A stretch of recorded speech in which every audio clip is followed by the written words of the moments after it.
அஸ்ஸலாமு அலைக்கும் வரஹ்மத்துல்லாஹி வபரகாத்துஹு. தினமும் ஒரு ஹதீஸ். மக்களே, உபரியான தொழுகைகளை உங்கள் வீடுகளிலேயே தொழுது கொள்ளுங்கள். ஏனெனில் கடமையான தொழுகையை தவிர ஒரு மனிதன் தொழக்கூடிய தொழுகைகளில் சிறந்தது அவர் தம் வீட்டில் தொழும் தொழுகையாகும் என்று அல்லாஹுவின் தூதர் ஸல்லல்லாஹு அலைஹி வஸல்லம் அவர்கள் கூறியதாக ஸைத் பின் சாபித் ரதியல்லாஹு அன்ஹு அவர்கள் அறிவிக்கிறார்கள். நூல் புகாரி, ஹதீஸ் எண் 731. அன்பிற்குரிய அல்லாஹுவின் நல்லடியார்களே, கடமையான தொழுகையை ஆண்கள் இமாம் ஜமாஅத்துடன் தொழ வேண்டும் என்று மார்க்கத்தில் வலியுறுத்தப்பட்டிருக்கிறது. அவற்றை தவிர கடமையான தொழுகைக்கு முன்னும் பின்னும் உள்ள சுன்னத்தான தொழுகைகள் மற்றும் உள்ள உபரியான தொழுகைகள் அனைத்தையும் வீட்டில் தொழுவதற்கான பயிற்சியை நாம் மேற்கொள்ள வேண்டும்.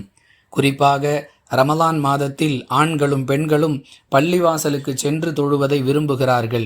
மார்க்கத்தில் அதற்கு அனுமதி வழங்கப்பட்டிருக்கிறது என்றாலும் வீட்டில் தொழுவதை சிறந்தது என்று அல்லாஹுவின் தூதர் ஸல்லல்லாஹு அலைஹி வஸல்லம் அவர்கள் அடையாளப்படுத்தி இருப்பதால் எதை மார்க்கம் சிறந்தது என்று சொல்லுகிறதோ அதை நடைமுறைப்படுத்துவதே உயர்ந்த செயல்.